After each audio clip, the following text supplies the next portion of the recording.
وَلَا تَقْرَبُوا الزِّنَا إِنَّهُ كَانَ فَاحِشَةً وَسَاءَ سَبِيلًا. Belongs to a passage in the Quran that are kind of the equivalent of the 10 Commandments that you probably heard the famous phrase. Some Sahaba call them the equivalent of what the essential teachings that were given to Musa alayhi salam. Interestingly, they belong to a surah that's also called Bani Israel, the sons of Israel. Anyhow, this particular ayah, Allah says, don't even go near fornication, adultery, az-zina. Don't even go near it. He doesn't say la tazinu, don't do adultery, don't commit adultery. He says don't go near it. In other words, there's the act itself, and then there is a series of smaller acts that lead to it. It's got a perimeter around it, and you can't even go close to it.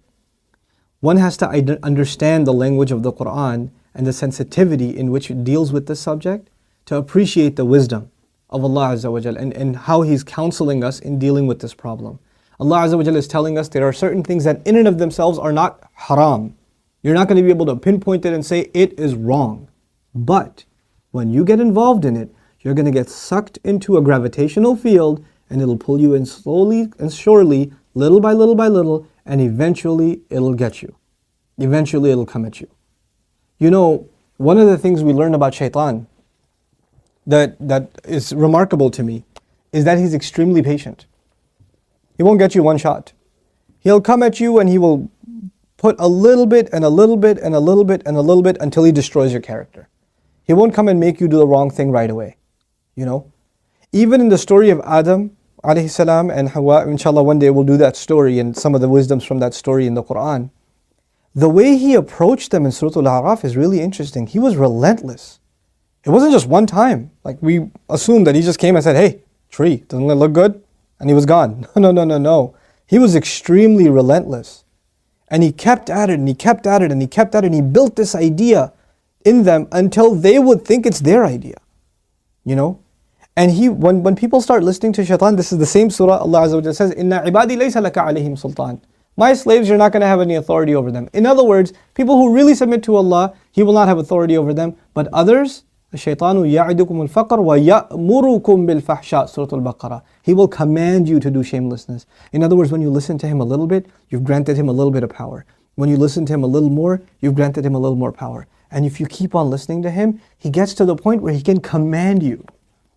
You will find yourself, I can't even help myself, Brother Nouman. I can't even help myself. I don't even know. I don't know how to turn the computer off. I don't know what makes me do that every night. I don't know what makes me do this or that. I don't know what makes me go there. Go into that chat session, you know. Go and log into that, horrific website. Go watch that filth. Why do I end up doing that? Why can't I lower my eyes when I'm in an elevator?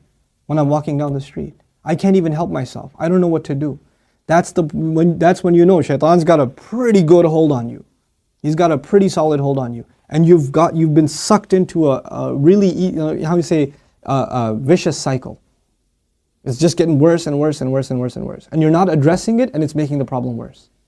And it's destroying your spirituality altogether. Your relationship with Allah depends on a heart being clean. Every time you're exposed to filth, more dirt, more blackness, more covers are poured on top of your heart. And it keeps on pouring and it keeps on pouring and it keeps on pouring to the point where you're listening to the word of Allah and you can't get yourself to even shed a single tear. It won't come because your heart has been made so hard because of all the exposure to filth, all the sin that your eyes are taking in all the time. And you don't even care anymore. You know, a good heart, when it sees something inappropriate that doesn't coincide with the commandments of Allah, it is disturbed. It's not attracted, it's disturbed. It says, no, that's wrong. Immediately the conscience kicks in, the alarm goes off. But when you're at the point, when you're by yourself and you feel no guilt doing it, you just don't feel anything. You don't feel that it's wrong. The only thing before you stare at a sister, you look around like, is anybody else watching? And then you take a good look. That means the fear of Allah is completely gone. The only fear you have is that of the seen. There is no more fear of the unseen. What a horrible spiritual state to be in. Allah says, يَعْلَمُ خَائِنَةَ الْأَعْيُنِ وَمَا تُخْفِي الصُّدُورِ. He knows the stealing of the eyes, that little glance you caught. He knows that one, that little glance you took. What to speak of the stare. And He knows what the chests are hiding. You know why I brought up this particular ayah? Don't even go near zina. إِنَّهُ كَانَ فَاحِشَةً, it has always been considered a lewd, shameless, vulgar act. وَسَاءَ سَبِيلًا, and a horrible path. Allah describes it as a path. A horrible path. In other words, a path has steps, right? A path is made up of steps. You have to identify which step you're in. What makes you get into this? And for each of you, there's a process, there's a cycle. You're in a room by yourself. You're after school. You've got a couple of hours before your parents get home. You're among a bunch of friends that don't have any standards. You have to identify what leads you to this sin every time, and you have to cut it in its tracks. You have to stop going down that path. وَسَاءَ سَبِيلًا. What's amazing to me about this ayah, where it's situated. Right after this ayah, Allah says, don't murder people. وَلَا تَقْتُلُوا النَّفْسَ الَّتِي حَرَّمَ اللَّهُ إِلَّا بِالْحَقِّ. Don't kill any person that innocent person, essentially. Allah mentioned this crime first and murder second. Can you think of that? Like, we think of murder as this huge crime, right? But Allah says, when you violate the dignity of a human being, that's fahsha. Looking at a human being in that way is violating your own and their dignity. And when we kill a person, we have violated their physical, their right to life. So there's the spiritual murder, fahsha, and there's the physical murder, qatl. There's two kinds of murder here. So Allah mentions the spiritual murder first. Our standards have gone so low. A movie comes out, you see a couple of trailers, you tell yourself, there's just one bad scene in it, it's okay. It's PG-13, it's not R. What used to be R 10 years ago is now PG-13. What used to be PG-13 is now PG. They put filthy scenes in everything now. And we don't even care about the spiritual price we're paying. It's affecting our prayer, it's affecting our dua, it's affecting our character, it's affecting our family life. It is. And we don't care. We just think, hey, that's life, bro, come on, live in the times. It's alright. That's just what it is now. What can you do? So many of you don't care what kinds of pictures you put up of yourselves on your Facebook pages. I stopped going on Facebook for a reason. I don't say that Facebook is haram or whatever, but for me personally, I couldn't do it anymore. I just couldn't do it. I stay in, we'll put something up on our Bayna thing, like an announcement or this or that. But for socializing, just the things I saw were so disappointing. Like, how can you do that? You're Muslims. How can you post pictures like that? Have dignity for yourself. Have dignity for your family. Guard your gaze. Start with your eyes. The zina of the eyes, and everything else goes from there. Everything else goes from there. Inshallah ta'ala, I want to talk to you about this subject at length and do little small snippets and maybe portions from the Quran that deal with this subject. But the last thing I'll tell you today, inshallah ta'ala at least, is something about the word fahisha, which I'm translating as shamelessness or lewdness or vulgarity. The Arabic language has roots that are close to each other. Wahish and fahish. Wahish actually means wild animal. Fahish means someone who acts like a wild animal. Shamelessness is described as behavior close to animal behavior.